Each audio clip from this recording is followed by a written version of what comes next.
there will be bids for him. I think the most you would get for him would be 4.5. No, I think we would probably get about 6 because the quotes of 10 million and 8 million are ridiculous. No, that's rubbish. Right, it's rubbish.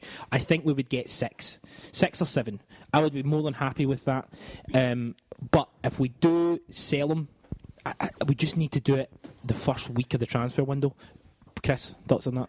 Yeah, well, I absolutely agree. If you're going down the route of selling them, get it done early, and that gives you time to get replacements in. I say replacements, I think even working the assumption Denier stays, we still need 2 centre-backs because what else is there? We need more than 2 decent centre-backs. There's youngsters coming up who may be there. I don't fancy it. I don't think O'Connell... I think if O'Connell was going to be given a chance... Centre-half is really hard when it comes to bedding in youngsters. Harder than any other position, I think. But the danger of selling them in January is hopefully we will still be in Europe after January. Do we really want to be losing them at that point in the season? And the other thing is, whilst you're saying we might get more money for Van Dijk in January because it's a January window, we'll need to spend more ourselves in buying that replacement. So it's one of those. As much as we might get time to bed somebody in, and bedding in for that European qualifier is very important. If we've got enough of the summer window to get that player in and gelled with the team, it might be worthwhile holding on to them till summer. Yeah, I don't know. Overall, I think it's an interesting situation, and I'll be interested to see how Dyla deals with it. Frankly, because it could make or break him this season. Getting rid of both your getting rid of one of your main players in January, it's not something nobody wants to do. We do actually. I just want to remind everyone that the Half the World Away podcast, hope to do a podcast on Friday.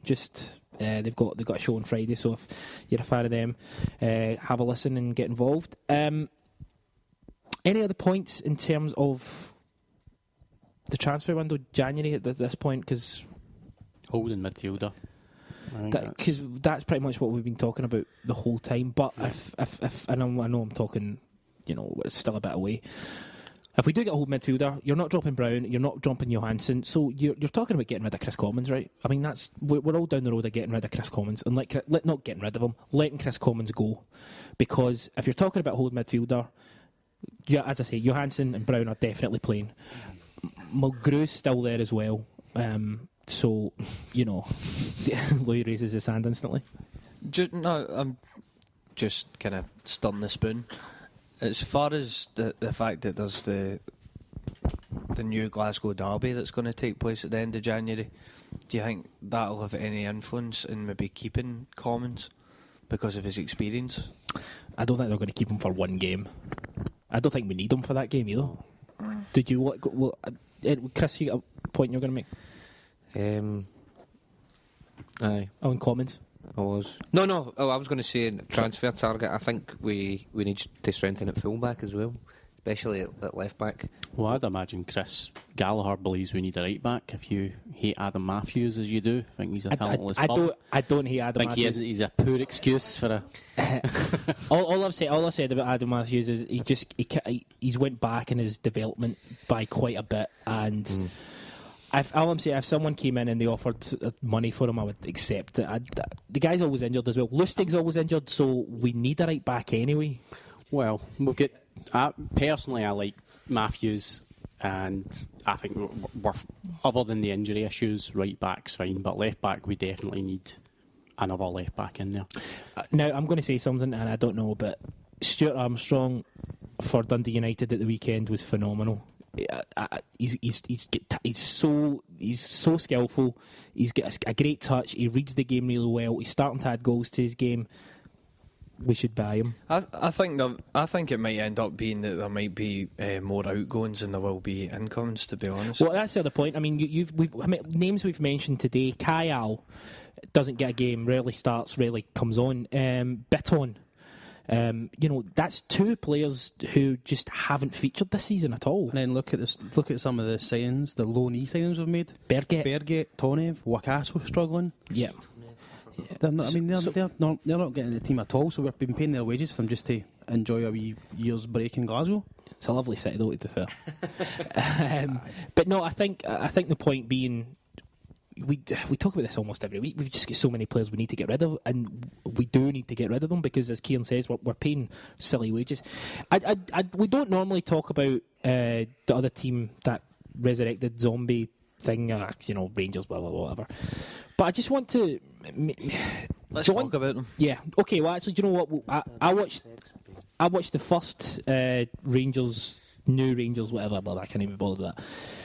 Watched their first game, full game since they've joined the league. Myself and Chris watched it, and it was a bloodfest.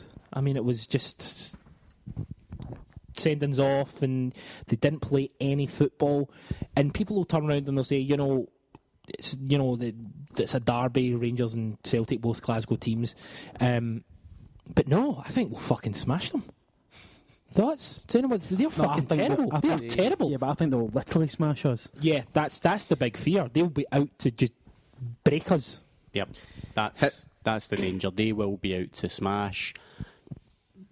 The referee might not be controlling them as he should be, and it could get a wee bit. You try to suggest they might be complicit in it?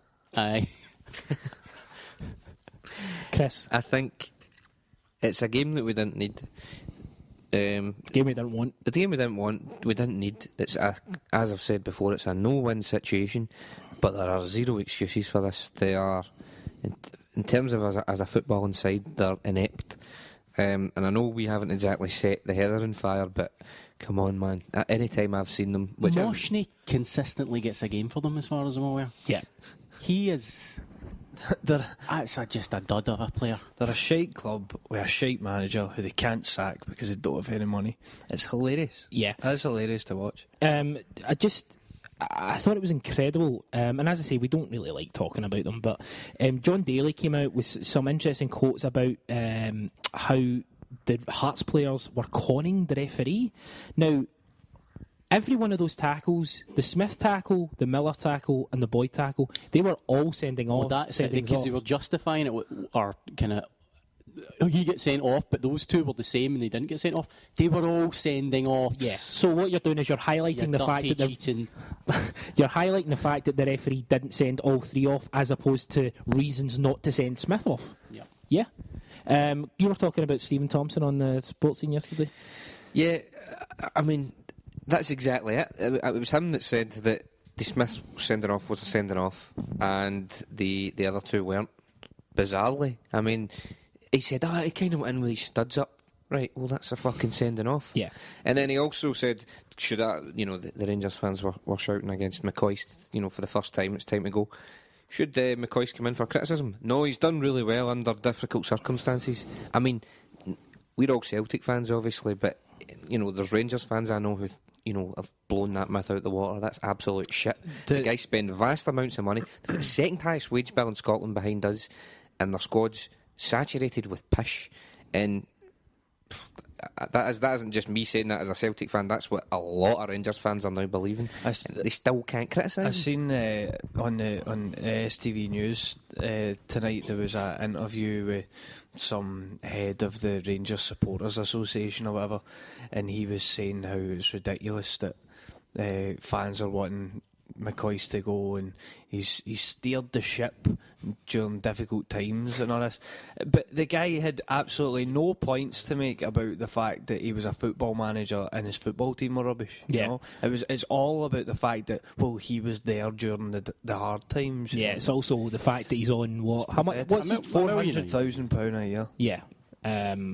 That. Yeah, so let's just not. I just wanted to bring up. I thought it was ridiculous to him come out to say he referred to them as being shot like snipers when they were the Hearts players. It's just ridiculous. And as we say, the guys aren't. It's not a football club. They're turgid. Anyway, move on. As I say, Dundee United, Kilmarnock, Stuart Armstrong. I think he's terrific. I think he would do. He's just such a powerful footballer. Would be terrific for Celtic. Quite. said that quite. I'm very attracted to him. I think he's a handsome fella. Dundee United won 3-1 against Kilmarnock. Hamilton continued their victory over St Mirren. Yep, I like to jump in there. I was out in the car listening to the commentary of that game, and it was so funny listening to Chick Young pretending he gave a fuck about St Mirren. Yeah. Oh, Hamilton have been great today. This is just terrible. This is awful. I hate this, by the way. Oh God. Inverness continue their kind of run against Motherwell 3-1. Motherwell were fucking terrible again, just so bad, and it's hilarious. As Seth says, the stats don't lie. Stats don't lie, brother. Aberdeen beat Thistle. Yeah, I mean, it's a terrific league in terms of, you know, competitiveness, because if you actually look from what, seventh to first, there's 9 points in it, which overall, if you compare it to other leagues around Europe, it's, you know, not that bad. But the bottom is dreadful. Ross County and St Mirren are just done. Tommy Craig was getting a lot of criticism from the fans, and they asked him post-match, what do you think of the fans? Are you going to respond to it? And he just went, nah, not talking about it. Nah. Blind eye, head in the sand. Really respect that. Okay, any other points? Oh, actually, the other point I was going to make is Celtic should sign James McFadden. No. Yep. No. Yep. Anyone else? No. 2 years ago? No. Maybe. I've watched him. He's really, really fit. He's really slimlined, and he's been terrific. Who's more fit, Stuart Armstrong or James McFadden? He's the fittest player in the SPL, Chris. See what you've done there? You've put me into a tangled web. We've talked a lot about. This has been a very Celtic orientated podcast. We'll just have a quick fire around the rest of the kind of top leagues. I was going to say one more thing about the SPFL and their making up their rules. I seen today that Peterhead are being made to replay I don't know if it's a cup tie or a league game against Ayr for fielding an ineligible player. That's right, yeah. Whereas UEFA enforce a forfeit of the game. Well, SPFL guys have a wee second chance. Listen, they're men. Let them sort it out like men. Am I right? Ciaran, you watched again. Well, men. Mano and Sermanni both watched the Milan derby. It was covered on the site by Marek Robert. Thoughts on it, guys? It was decent enough. It wasn't very entertaining. There wasn't a lot of quality football. The only kind of real quality was the goal, the Milan goal. There's the kind of the build up towards it, and then just the sheer kind of nonchalance finish from Menez was. This foot, it was quality. It really was. We've actually got a question, and I'm going to come to you, Chris, with it. It's from Ginty at Ginty1888. Hard G. Ginty. Hard G. Apologies. I don't know how you know that. Well, it's in his tweet. He's not just calling himself a hard gangster. Oh, that's right. Sorry. It's Ginty. So he's a hard G. Big Ginty. Listening to Club Banger right now, listening to this. Club Banger. Is Mancini a tactical genius, or were Inter lucky to get out of the San Siro with a point? And on that as well, how good do you think he's going to do, Chris? He'll do rubbish. He's I mean, when he had his success at Inter, he had such an open playing field. He relegated Juventus.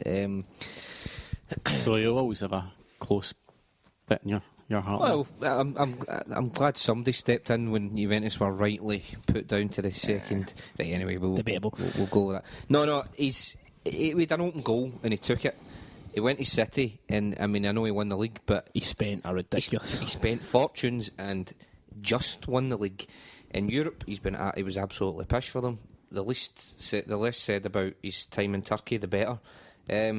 I can't see how he's going to turn things around there. I don't particularly rate him as a manager. Quite like him, but I like him as well. I don't think he's going to turn it around there. He's not a tactical genius. So he was lucky to get a point. I mean, Ciaran, you watched the game as well.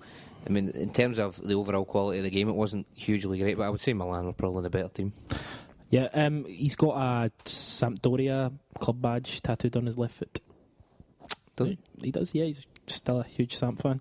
Any other points about the weekend? Obviously, Liverpool. I think I read that Rodgers had spent 215 million in his 2.5, 3 seasons. I mean, how can a club at Liverpool afford 250 million pound? It's ridiculous. That's standard EPL fare over 2.5 seasons.